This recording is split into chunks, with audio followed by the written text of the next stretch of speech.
They say everyone has a breaking point, a specific moment where you look at yourself, look at your habits, and realize that if you don't change something right now, you never will. For me, that moment happened right here. For years, my morning routine was exactly the same.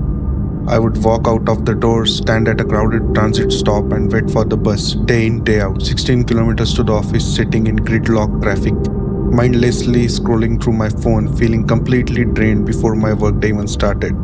I was burning 0 calories, wasting hours of my life, and watching my health slowly slips away. I was stuck in a loop. So last week, I decided to break the loop. No more waiting around, no more excuses. I bought this e-bike with one single massive goal.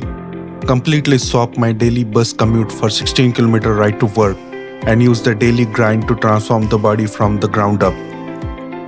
16 kilometers there, 16 kilometers back. 32 kilometers a day of pure, unfiltered reality.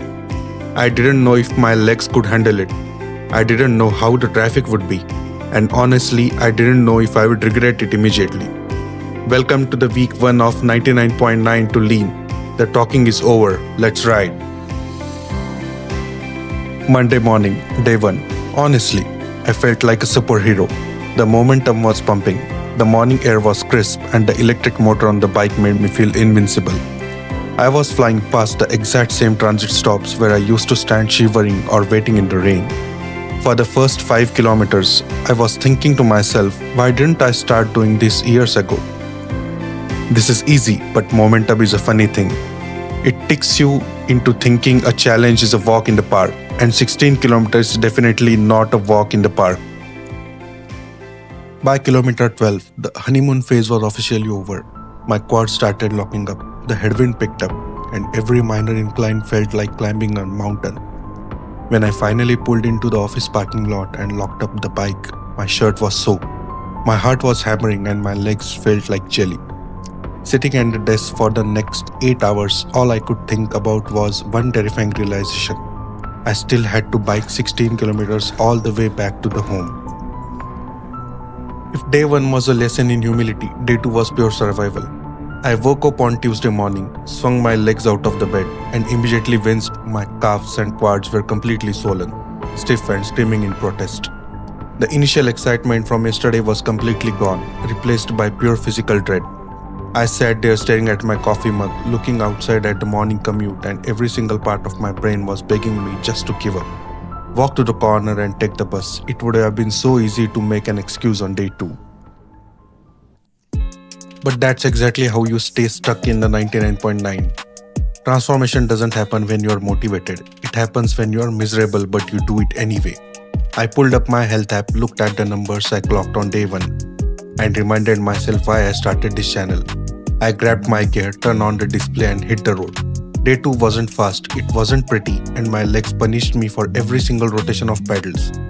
But as I fought the wind for another 16 kilometers to the office, I realized something critical. The wall is where the real work actually begins. By Wednesday morning, a strange thing happened. I woke up and my legs didn't instantly give out. The intense swelling from day 2 had backed off, replaced by a dull familiarity. My body was finally waking up to the reality of what I was asking it to do. Hitting the road for the 3rd time, the 16 kilometers didn't feel like an impossible mountain anymore. It just felt like the morning routine. I was finally moving past the shock of the challenge and stepping into the rhythm.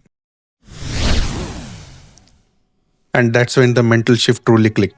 I remember pulling up to a massive bottleneck of traffic, and right there in the middle of it was the exact bus I used to take. Traps stationary, I looked at the people inside staring out the windows and their phones. And then I just rolled right past them. I used to think taking a public transport was saving me energy. In reality, it was costing me my time and my health. On the bike, I am not passive anymore. I am the driver, I am burning the fuel from my own body, and I am actively taking the control of my morning. The data doesn't lie either.